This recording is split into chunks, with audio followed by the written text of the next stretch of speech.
She dumped me for being too simple. Years later, she held my handmade bag in a viral video, then tried to claim credit. But I kept the receipts. Literally. Her name was Jenna. We had been dating for almost 2 years, and I thought we were solid. Not flashy, not fiery, just real. I was 23, working nights as a delivery driver while trying to get my side business off the ground. I had a cheap apartment, a beat-up Toyota, and a spiral notebook full of ideas. I never thought that made me less than. Until that night. She had asked to meet after work. Said we needed to talk. She was standing outside her car when I pulled up, arms crossed, coat open just enough to show the shimmer of the necklace I gave her for our 1 year. She started talking before I could even take off my seatbelt. She said she had been thinking about us for a while, and that I needed to hear this straight, not sugar-coated. You were just too simple, she said, her voice flat. I blinked. I asked what that meant, and she shrugged. You do not get it, she went on. You have no drive, no fire, no ambition. You have your little projects, your notebooks, your boring routine. I need more than that. I need someone exciting. Her words sliced through me like cold wind. I could not move.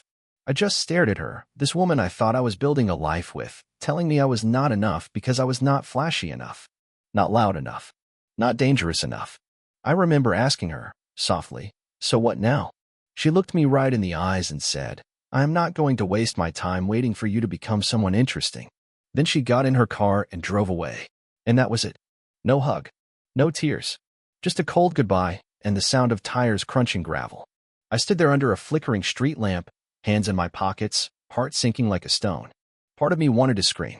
Part of me wanted to chase her. But what I did instead was drive home, sit at my kitchen table, and stare at the notebook where I had sketched out my next project, a handmade leather bag design I thought had real potential. That night, I did not sleep. I stayed up flipping through that notebook, page by page, wondering if she was right. Was I just too simple? That question followed me everywhere for the next few months. It showed up in the mirror, in every, maybe later, job application, in every cheap frozen dinner I ate alone. But as the months passed, something else grew in me. Not anger, not revenge, just quiet determination. She was not wrong about where I was back then, but she was dead wrong about where I was going. And that was the last time I ever let someone define me by what I did not have. But what she never saw, what nobody saw, was what happened after I disappeared from her life completely. After Jenna left, I went quiet. Not the kind of quiet where you fall apart and ghost the world. I showed up to work, paid my rent, nodded when people asked how I was. But inside, I was tearing down every wall I had built around who I thought I was supposed to be. I stopped talking about my ideas. Stopped showing people the sketches I used to be so proud of. It was not shame. I just wanted to build something real before I opened my mouth again. I had this little corner in my apartment, right next to the window that leaked when it rained. That corner became my workspace. My life. I set up a folding table, bought a used sewing machine off Craigslist, and started watching every leatherworking video I could find. I ruined a dozen pieces of cheap leather before I made something I could even hold without wincing. At night, I worked deliveries. During the day, I practiced. It was like living in a loop, drive, stitch, fail, repeat. I did not go out. I did not date. I stopped scrolling through social media altogether. I knew what I was building would not look like anything worth bragging about yet. There were setbacks too. My car broke down 3 times the year. I almost got evicted once when a customer stiffed me on a big rush order. I had days where I felt like a fool sitting there sewing into the early morning, hands cramped, back aching, wondering what I was even doing. But still, I kept going. One night, about a year after the breakup, I finished my first full prototype, a sleek, dark leather backpack with clean lines and hand-stitched edges. It was not perfect, but it was mine. I posted a single photo on a Reddit design thread, just to see if anyone would even glance at it. I went to bed thinking it would get buried. By morning, it had over 800 upvotes. That post changed everything. People started messaging me, asking if I was selling them, where they could buy one. I had nothing ready, no brand, no store, just that one backpack and a head full of ideas. But I did have something else. Momentum. I used the little savings I had to register a brand name, Hollow Pine. I built a bare-bones website on my lunch breaks, set up a small online store, and every bag I sold, I reinvested the money, upgraded tools, bought better materials, took classes online. No investors, no loud marketing, just one guy stitching by hand, order by order. People started noticing. And still, I never said her name, never messaged her, never even checked her profile. Not once. But I knew deep down, one day, she would see who I had become. And I wondered, when that day came, would I still care? That answer came in the most unexpected way on a random Thursday, when I stopped for gas and saw something on a magazine rack that made my chest go cold. I was just running errands. That was the crazy part. No big moment. No announcement. Just a cold Thursday morning, and I needed gas before heading to the workshop. There was a little coffee station inside the station store. I was half awake, waiting for the drip to finish, when something caught my eye. A glossy magazine on the stand by the door. My name, my actual name, right there in bold print under a headline that said something like "The Makers Who Changed American Design." My face, right on the cover. That photo had been taken a month earlier during an interview I almost skipped. Some online design blog had reached out after seeing my bags at a local trade show. I had no idea it would get picked up by a national publication. I just stood there staring at it, coffee completely forgotten. The guy behind me grunted like I was blocking his way, but I could not move. I kept looking at my own face. Clean-shaven. Calm. Wearing a shirt I had ironed 3 times that day just to make sure I looked halfway presentable. I bought 2 copies. Tucked one under my arm, took the other out to the car, and just sat there. Not smiling. Not tearing up. Just still. It was surreal. A few hours later, the email started. A boutique in Portland wanted to carry my full line. A lifestyle influencer shared a photo with one of my bags and tagged the shop. My inbox lit up like it was Christmas. But the real shock came that night. I was sorting materials at the studio, my phone playing lo-fi beats in the background. I had notifications turned off, but for some reason, I tapped into my DMs. There it was. Her name. Jenna W. The preview just said, "Hey." I saw the article. My whole body went still. For a second, I felt 23 again. Standing in that parking lot, hearing her say I was not exciting enough, that I lacked ambition. I did not open it. Not right away. Instead, I set my phone face down and got back to work. Measured a strap. Cut a pattern. Sewed a new handle with tighter stitches than ever before. But my hands were shaking. Because part of me knew this was the moment I had quietly waited for. And part of me wondered, what could she possibly want now? But when I finally opened the message, I saw 4 words that hit harder than anything she ever said the night she left me. I did not open the message for hours. I just let it sit there, mocking me from the corner of my screen. A red dot with her name next to it, like a ghost knocking at the door I had welded shut years ago. But eventually, curiosity won. I tapped it open. No long apology. No dramatic confession. Just 4 words. "You were always enough." That was it. I read it again, like maybe the words would change. But no. Still those 4 carefully crafted little bombs, typed out in a perfect line. At first, I felt nothing. Just numb. But then I laughed. Out loud. The kind of tired, bitter laugh that comes from the gut. The kind that says, "Are you kidding me?" No? I stared at her profile for a minute. Same name. Same smile in the photo. Still living in the same city, from what I could tell. Her last post was a story, her hand on a wine glass, captioned, "Long Day." I remembered that glass. I bought it for her birthday, back when we had $20 to our name, and pretended to be fancy by drinking grocery store wine out of mismatched glassware. And now she was here, after all this time, reaching out not with regret, not even with a question, just those 4 polished, almost poetic words. "You were always enough." That was the thing, though. I had become enough, not for her, but for me. And she had missed the whole thing. She did not see the late nights. The ruined prototypes. The meals skipped to afford better tools.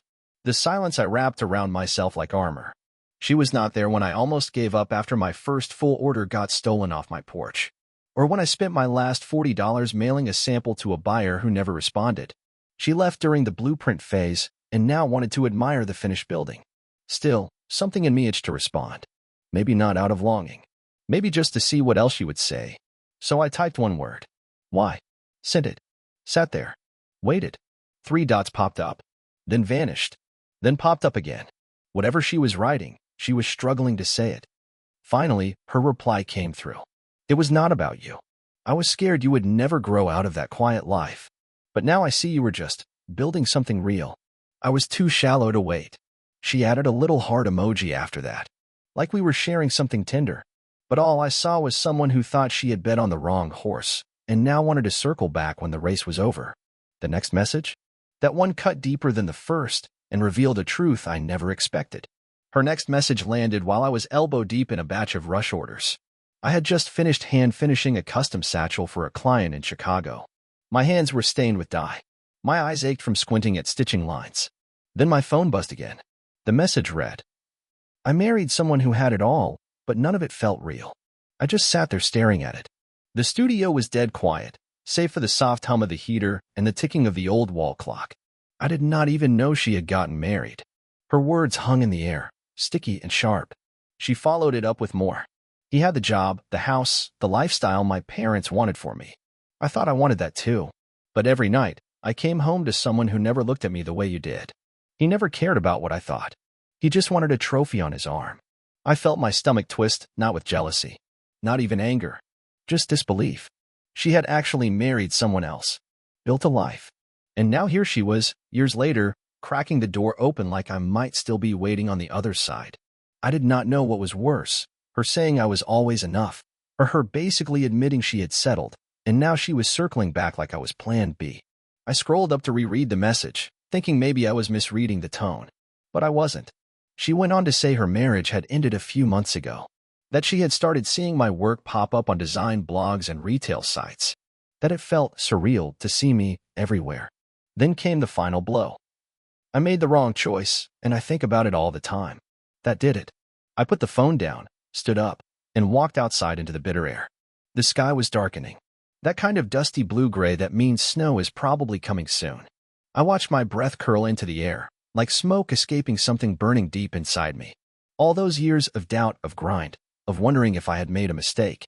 And now, she had the audacity to tell me she made the wrong choice? She made it sound like some small regret. But it was not small to me. It had shaped everything. She never saw the nights I fell asleep on my workbench. The rejections. The silence. The thousands of tiny decisions that turned pain into progress. And now she wanted to rewrite the story? No. I walked back inside, shut the door behind me, and went back to work. Because her truth might have shifted. But mine? Mine was built stitch by stitch. I never responded to her last message, but the universe had other plans, and it would not be long before our paths crossed again, in a way neither of us saw coming. About 3 weeks passed after that message. I never replied. Not because I was bitter. Not anymore. I had simply moved past needing to explain myself. And honestly, there was nothing left to say. Work was taking off like wildfire. A small feature in that design magazine had turned into a tidal wave of interest. My online store sold out 3 times in a row. I brought in 2 part-time assistants just to keep up. We were booking pre-orders 3 months out. It felt surreal. Then came the invite. A boutique in Soho was hosting a showcase for independent makers, an upscale event with media coverage, buyers, and designers from all over. They wanted Hollow Pine to be one of the headliners. I had never been to New York before. The thought of being in the same room as people wearing watches that cost more than my workshop's rent made me break into a cold sweat. But I went. I brought 5 of my best pieces, each packed in its own canvas wrap. My display was simple: warm walnut wood, soft lights, and a single engraved plaque with my name. No frills. Just the work. People stopped. People asked questions. Real buyers, editors, influencers. And in the middle of it all, there she was. Jenna. At first, I did not recognize her. She had changed. Shorter hair, more polished than I remembered. Wearing heels and a blazer, holding a clutch that looked like it belonged in some high-end fashion spread. She froze when she saw me. Our eyes locked for maybe 3 seconds. That was all. I nodded once. She stepped closer, said my name, soft and unsure. Like she was waiting to see if I would smile or flinch. I just said, "Hey." Nothing more. She looked at the bags. Ran her hand lightly over one of the straps. "They are beautiful," she said. I shrugged. Took a while. She nodded, like she knew exactly what I meant. "You really did it." I could see the regret in her eyes. Not loud or desperate, just sitting there quietly, like luggage she had carried too long. But I didn't feed it. I asked her how she had been. She said, "Divorced. Starting over." I said, "That makes 2 of us." She tilted her head. "You never reached out." "I didn't need to," I replied. There was a silence between us then. Heavy, but not angry. Then a man called her name from across the showroom. She turned, gave a small wave. I could tell by the way she moved she was not here for me. She was tagging along with someone else. Good seeing you, she said, almost like a whisper. I gave her a nod. Take care, Jenna. She walked away. And that was it. No dramatic apology. No fireworks. Just two people standing on opposite sides of a story that had already ended. But later that night, I found something tucked into one of my sample bags, a note in her handwriting. And what it said made me sit down hard. I was back at the hotel, half-drained and fully wired, trying to wind down with a cup of terrible lobby coffee and an even worse movie playing in the background. The showroom had closed a few hours earlier, and I was still buzzing from everything that had happened. That is when I unwrapped my sample bags to inspect for any scuffs or marks before packing them up. And inside the side pocket of the walnut brown travel satchel, there it was. A folded piece of cream paper, neat, deliberate, like it had been placed with care. I knew her handwriting instantly. It was sharper than I remembered. More practiced. I unfolded it slowly. One sentence, dead center. I left you because I was afraid you would outgrow me, and you did. That was it. No name. No number. Just those words. I stared at it, heart steady, but breath caught somewhere in my chest. This was not an apology. Not even a request. It was an admission. An honest one. And that made it hit harder. She had always made it sound like I was the one who needed to catch up. To evolve. To become someone more. But the truth? She saw the direction I was headed, and instead of growing with me, she bailed. And when that bet stopped paying off, she circled back, not out of love, but out of recognition. Out of loss. It would have wrecked me a few years ago. Now? I folded the note, tucked it back into the satchel, zipped it up, and put it on the shelf. There was a knock on my hotel door not 5 minutes later, room service dropping off a small bottle of champagne from the event sponsor. The label was fancy, and the guy said it came with a thank you card signed by the boutique director. I cracked it open, poured myself a glass, and sat by the window. Outside, the city buzzed like a living thing. Neon lights flickered across buildings. Horns blared in the distance. People shouted and laughed below like they had no idea someone 3 floors up was closing a chapter of his life in total silence. I raised the glass to nobody in particular and took a slow sip. The note sat behind me, unread now. Irrelevant. Because even though she had finally told the truth, I no longer needed it. But the real twist came the next morning, when someone from a major label knocked on my booth with an offer that would force me to choose between staying small or going global. The next morning, I was running late. My flight was in 6 hours, and I had planned to pack up my booth quietly, maybe grab a coffee, and hit the road without a single soul stopping me. That plan lasted about 2 minutes. I had just sipped the last case when a woman approached, mid-40s, all-black outfit, crisp posture, holding a thin folder and wearing the kind of expression that said she was used to being the one who made the decisions. She flashed a quick smile. "Are you Michael?" she asked. I was already scanning the display behind me. "That's me," I said, straightening up. "I'm Natalie, Creative Acquisitions at Rise Collective," she said. "I caught your segment yesterday. Your work stood out." Now, I had heard of Rise. They were huge in the fashion world. Big names, big numbers, global reach. The kind of company that could turn a guy like me into a household brand or swallow me whole.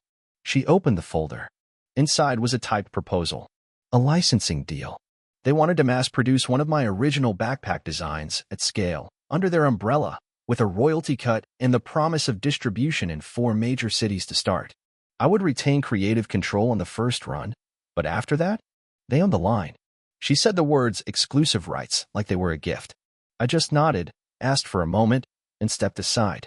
I walked down the hall, past the showroom windows, past 2 other booths already halfway packed.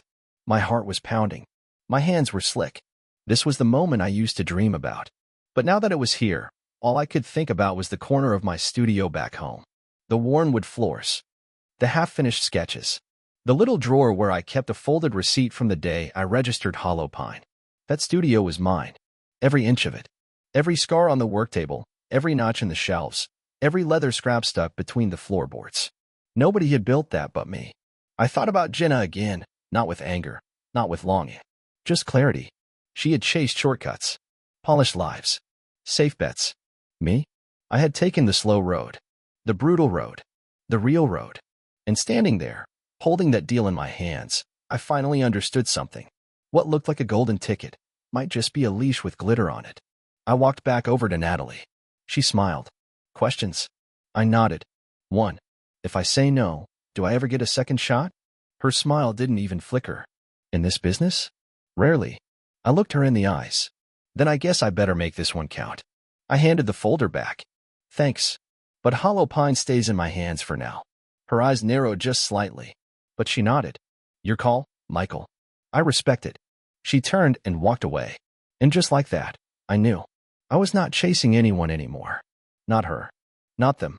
Not even success. But as I boarded my flight, a notification lit up my phone, a viral video featuring my bag, and it had nothing to do with me. Not directly. The airport was packed. Delays everywhere, kids crying, some guy behind me having a full-blown phone argument about airline peanuts. I finally found a seat near the gate, crammed between two people asleep with their mouths open, and pulled out my phone just to scroll. That was when I saw it. A video, already over 2 million views. Captioned, she dumped him for not being ambitious enough. Now she's modeling his success. The thumbnail hit me like a brick to the chest. It was Jenna, holding one of my bags. Not just holding it, showing it off. Smiling, turning it to the camera, talking to someone behind the lens in a clipped, excited voice. She was doing a review. Not officially. Not for Hollow Pine. It was a TikTok or Reel-style video, something someone else must have filmed. And the story? Oh, the internet ate it up. The backstory spilled out in the captions. Someone connected the dots, found her old engagement posts, matched timelines, found out who I was, what she had said about me in a now-deleted blog post years ago. People were ruthless in the comments. She left the blueprint, came back for the mansion. He built his empire in silence. She's just now realizing the door's locked. Even worse? Some sleuth found a clip from a podcast where Jenna once said something like, I need a man who makes moves, not excuses. It was from the year after we split. And now? She was holding one of my bags like it was the last life raft on the Titanic. I watched the video twice. 3 times. Just to be sure I wasn't seeing things. The thing is, the bag she showed? It was from my early collection. I had only made 5 of them. All hand-numbered. That one? I remembered who bought it. A friend of hers. Someone I had delivered it to personally, years ago. She had kept it. All this time. Or maybe took it back recently. Either way, the internet now knew the story, and they had opinions. By the time I boarded, the Hollow Pine site had crashed. Orders were flooding in faster than we could process. My inbox? A mess of praise, collab requests, media inquiries. And a single new message from Jenna. Did not expect it to go viral. I didn't do it for that. I just really loved the bag. Still do. No emoji. No fluff. Just that. I stared at the message for a long time while the plane taxied out. I could have replied. I could have set the record straight. I could have thrown fuel on the fire. But I didn't. Because what happened next would say everything I needed it to. When the plane landed, I had 3 voicemails from my lawyer, each more urgent than the last. Jenna wasn't just in the video. She had filed something I never saw coming. By the time the wheels hit the runway, my phone was vibrating like it was possessed. 3 voicemails. All from my lawyer, Randall, an old friend who usually kept his tone casual, even during tax season. But not today. I found a quiet corner near the baggage claim, plugged in my earbuds, and hit play. Mike. It's Randall.